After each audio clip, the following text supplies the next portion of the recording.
Assalamualaikum warahmatullahi wabarakatuh.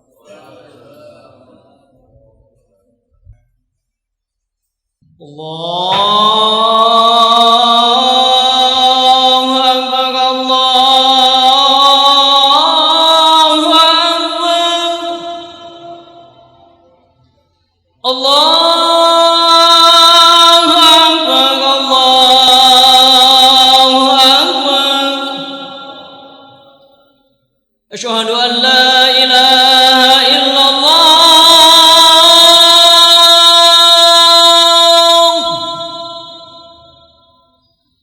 Asyhadu an la ilaha illallah.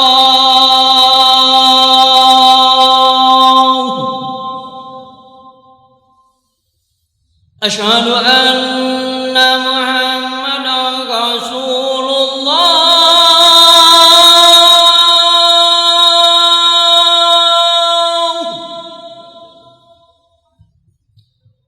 Asyhadu anna Muhammadan Rasulullah.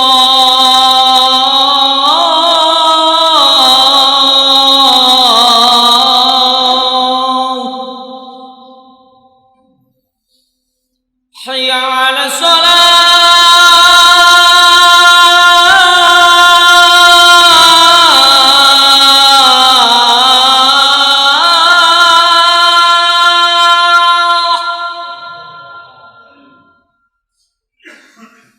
Hayya 'ala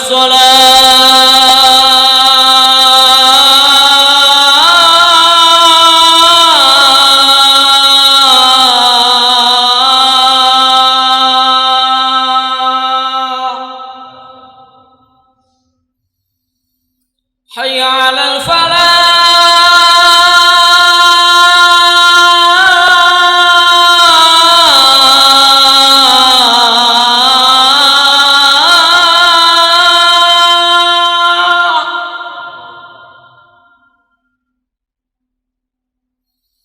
Hayya 'alal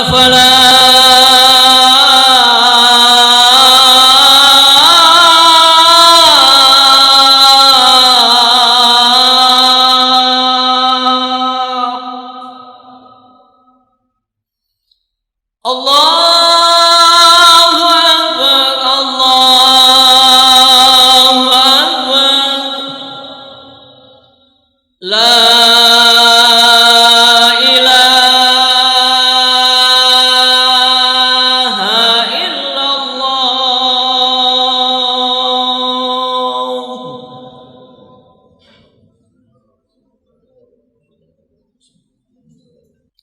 Innal hamdalillah nahmaduhu wa nasta'inuhu wa nastaghfiruh wa na'udzu billahi min syururi anfusina wa sayyiati a'malina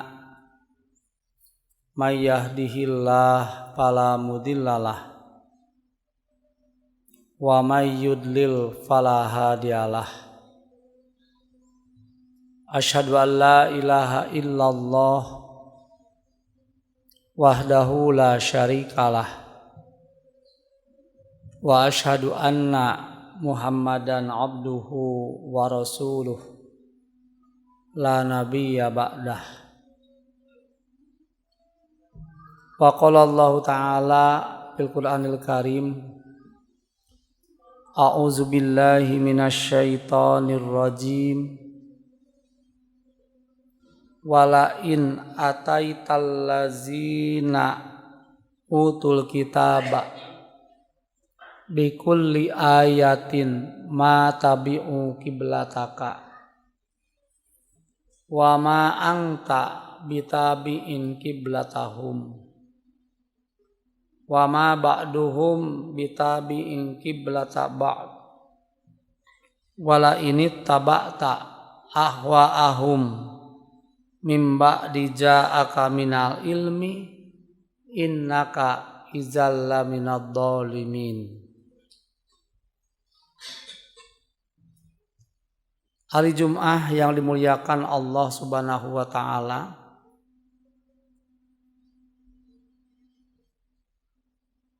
dulu pada saat Rasulullah SAW setelah hijrah ke Madinah, Rasulullah SAW sholatnya itu berkiblat ke Baitul Maqdis sekitar 16 bulanan. Pada saat Rasulullah SAW berkiblat ke Baitul Maqdis, ternyata orang-orang Yahudi pun ikut bersama-sama Rasul melaksanakan sholat dan menghadap ke Baitul Maqdis. Sehingga para sahabat punya anggapan bahwa orang-orang Yahudi itu telah masuk Islam. Kenapa? Buktinya mereka sholat bersama-sama Rasul. Namun ketika sholat menghadap ke Baitul Maqdis berjalan beberapa lama, terdengar ada ucapan orang Yahudi yang muncul ke permukaan.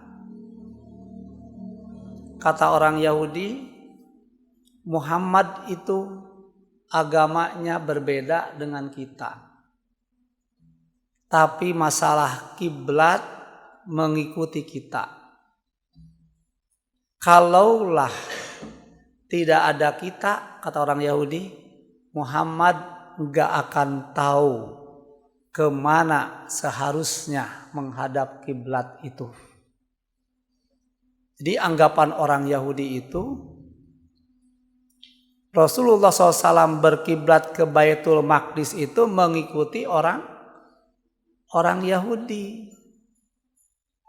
Makanya diketahuilah bahwa orang Yahudi mengikuti sholat bersama Rasul itu bukan karena sudah ada iman, bukan karena sudah muslim, tapi mereka mengikuti sholat karena punya perasaan ya diikuti oleh Rasulullah. Itu jadi kebanggaan bagi orang Yahudi, sebab Muhammad bersama orang-orang Islam yang lainnya itu mengikuti peribadatan orang-orang Yahudi. Mulai dari sanalah ketika Rasulullah mendengar ucapan orang Yahudi itu, Rasulullah sangat ingin kiblat itu dialihkan ke Masjidil Haram. Sangat ingin. Namun karena masalah kiblat mah urusan agama, bukan urusan keinginan Rasul, bukan urusan dunia, maka Rasulullah tidak bisa meminta atau berdoa kepada Rasul untuk dipindahkan kiblat dari Baitul Maqdis ke Baitul Haram. Nah, Rasulullah SAW menunggu, bukan meminta, tapi menunggu turun wahyu yang memindahkan kiblat dari Baitul Maqdis ke Baitul Haram.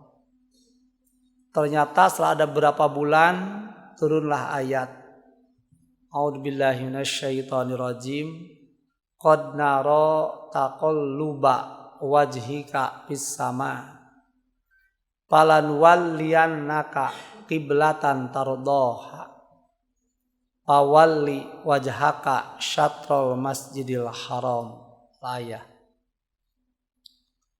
dalam ayat itu diungkapkan, sering kami melihat, kata Allah, sering kami melihat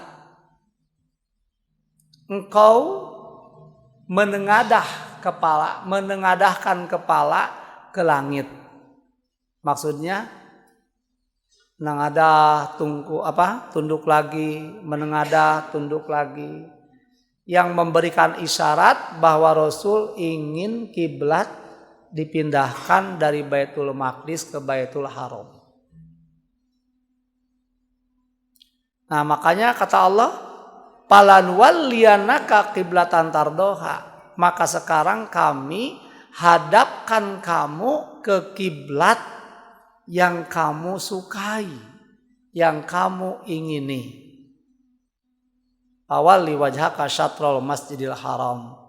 Hadapkanlah wajahmu tepat ke arah Masjidil Haram. Nah, mulai dari turun ayat itu, Rasulullah kiblatnya menghadap ke Baitul Haram, ke Masjidil Haram. Nah, kenapa Rasul sangat ingin berpindah kiblat? Rasul sangat ingin berpindah kiblat karena ingin ada perbedaan syariat dengan orang-orang yang di luar Islam. Orang Yahudi walaupun pada awalnya dia Muslim, tapi di saat ada Nabi tidak beriman kepada Nabi, maka orang Yahudi pandang bukan lagi sebagai orang Islam.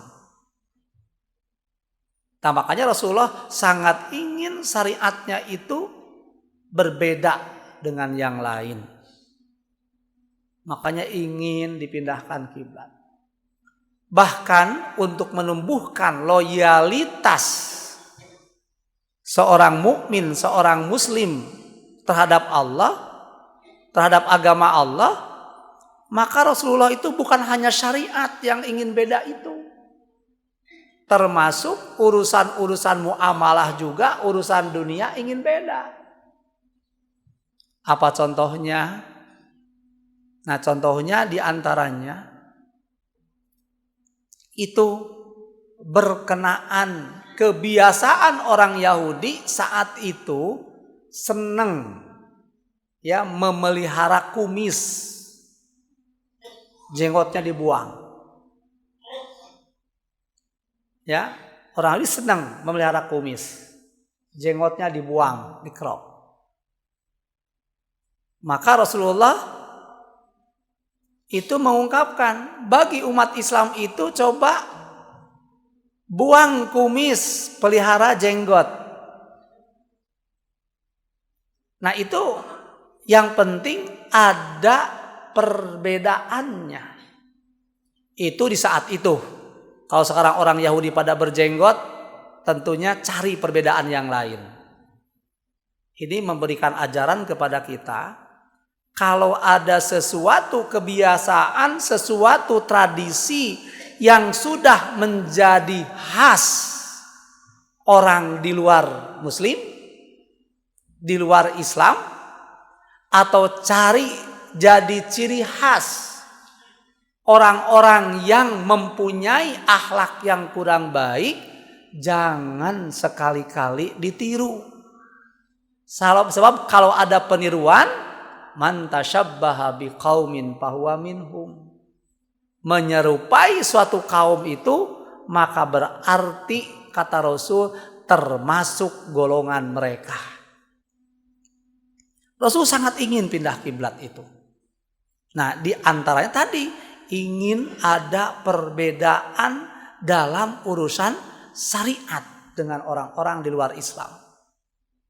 Bahkan bukan hanya urusan syariat, termasuk urusan-urusan keduniaan pun Rasulullah ingin punya ciri khas bagi orang-orang Islam. Makanya tentunya kalau sekarang sulit untuk membedakan mana muslim mana kafir, harus dicarikan dalam urusan-urusan dunia itu mana kira-kira yang bisa menjadikan pembeda antara muslim dengan non-muslim itu. Hari Jumat yang dimuliakan Allah Subhanahu wa taala, itu yang terjadi. Rasul sangat ingin berpindah kiblat.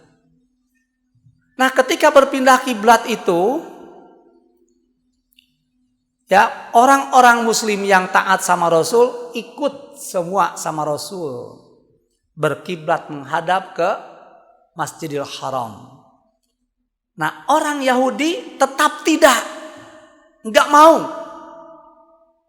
Bahkan bertanya, kenapa sih Muhammad itu kiblatnya berpindah dari kiblat yang mereka sudah biasa menghadap kepadanya? Kenapa berpindah?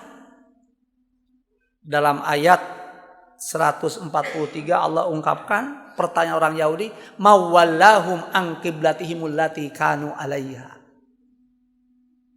Allah jawab, lillahil masyriqu wal maghrib, punya Allah timur dan barat. Semua arah kiblat itu punya Allah. Kemana menghadap ketika sholat, semua arah punya Allah. Maka berkiblat tergantung Allah saja.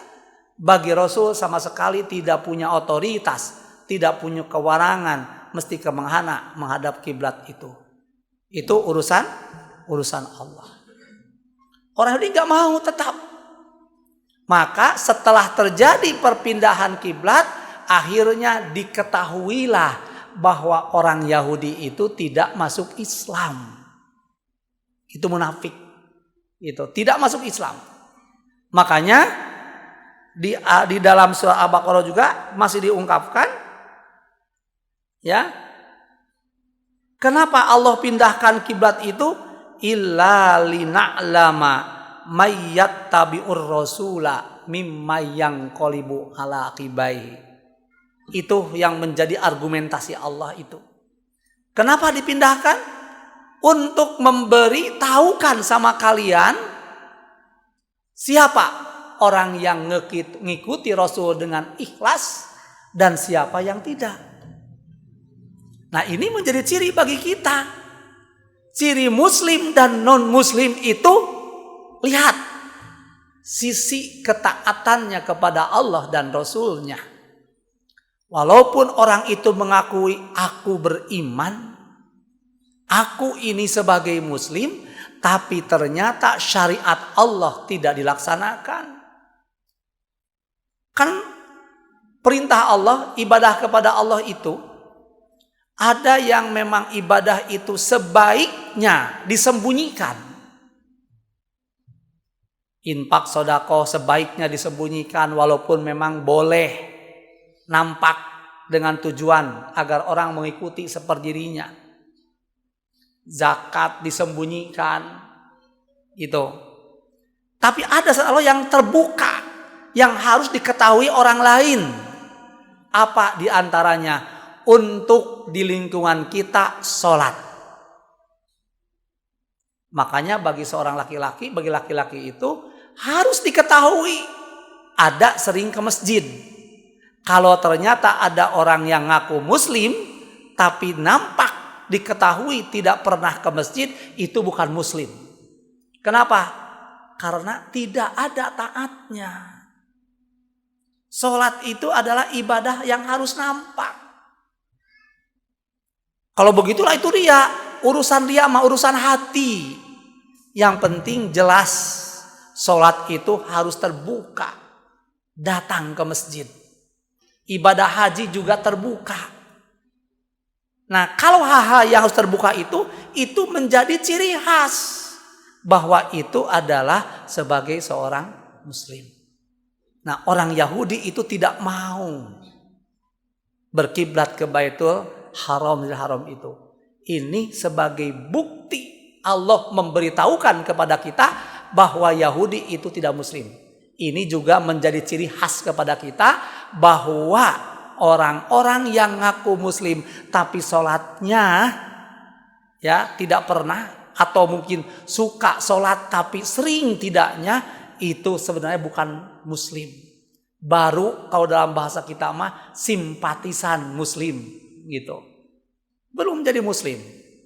Kenapa? Sebab buktinya yang gak ada itu. Illa lina'lama mayyattabi'ur rasula mimmayang qolibu ala aqibai. Itu sebagai ciri. Nah, mudah-mudahan ya muslim-muslim, orang-orang yang sudah mengaku di sebagai Islam muslim itu harus siap membuktikan pengakuannya itu sebagai seorang muslim dengan apa? Wujudkan apa yang Allah syariatkan baik untuk diri pribadi ataupun untuk kelompok. Barakallahu li wa lakum.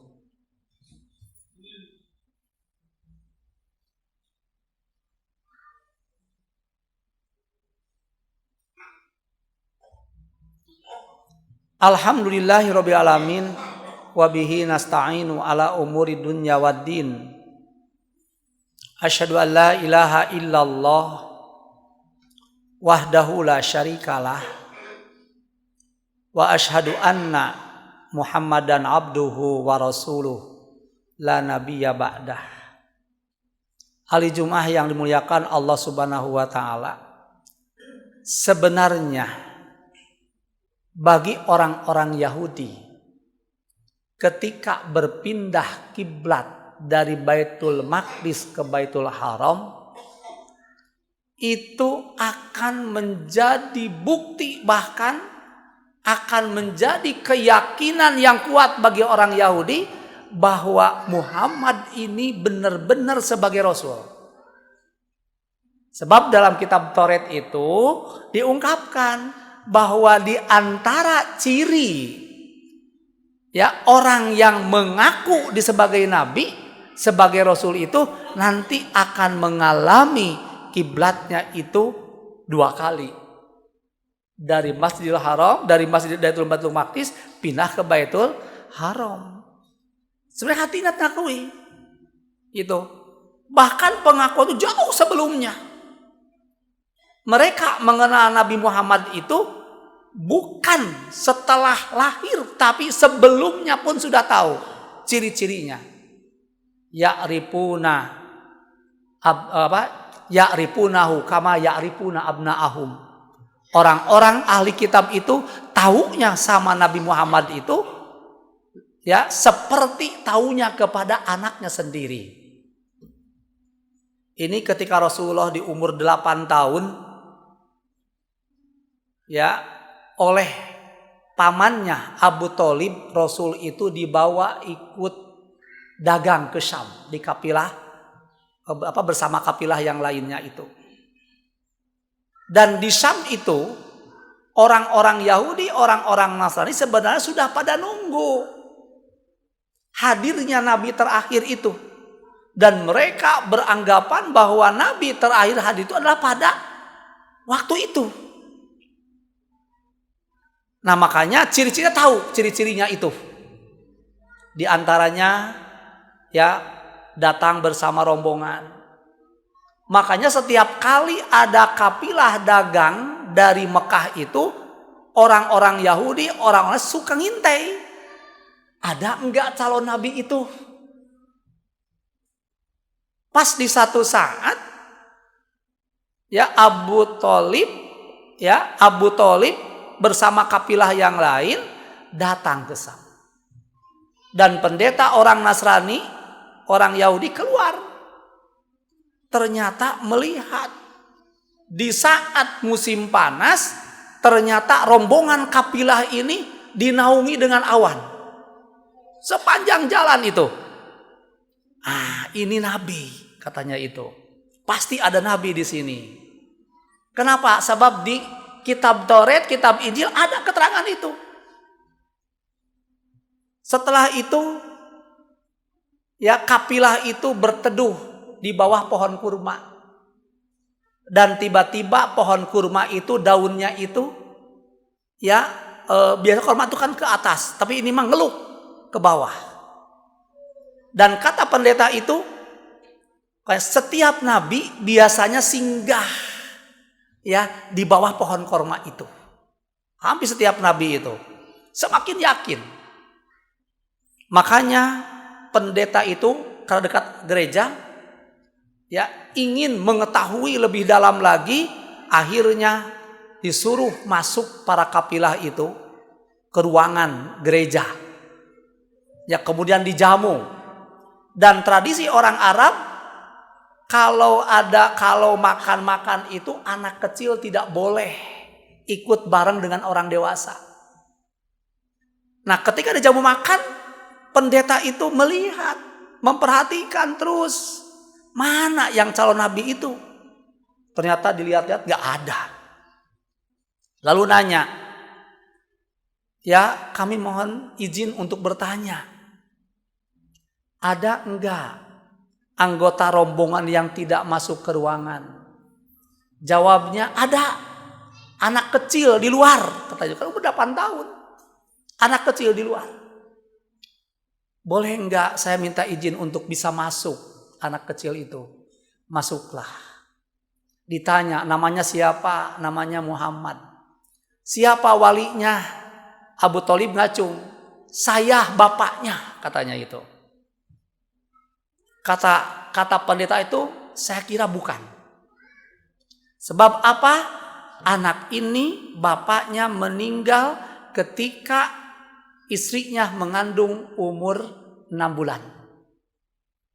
Kemudian ibunya meninggal ketika di umur 6 tahun. Setelah 6 tahun diurus oleh kakeknya 2 tahun. Setelah 2 tahun diurus oleh pamannya. Kalau enggak salah, kamu bukan bapaknya, tapi kamu adalah pamannya. Kata Abu Thalib, kok kamu tahu? Inilah dalam kitab kami. Nah itulah ya sebagai bukti bahwa orang-orang Yahudi, orang-orang Nasrani tahu terhadap Nabi Muhammad itu ya'rifunahu kama ya'rifuna abna'ahum. Nah, tapi ketika mereka tahu bahwa Muhammad itu bukan keturunan Ishak, ya, tapi keturunan Nabi Ismail, akhirnya muncul hasud. Kok kenapa pada keturunan Ismail, bukan keturunan Ishak? Kalau demikian, demi Allah katanya, saya tidak akan beriman dan saya akan menghalangi perjuangannya. Itu orang Yahudi. Gitu. Nah makanya di dalam surat Al-Baqarah ayat 145 Allah menyampaikan, walain ataital ladina utul kitaba bikulli ayatim matabi'u qiblataka. Walaupun kamu datang memberikan keterangan, memberikan penjelasan kepada ahli kitab, utamanya kepada orang Yahudi, mereka tidak akan ikut kamu. Padahal mereka tahu. Kenapa tidak akan ikut? Karena ada sifat hasud itu. Kalau ada sifat hasud, maka akhirnya akan menolak kebenaran dari orang lain itu. Kalau ada sifat hasud.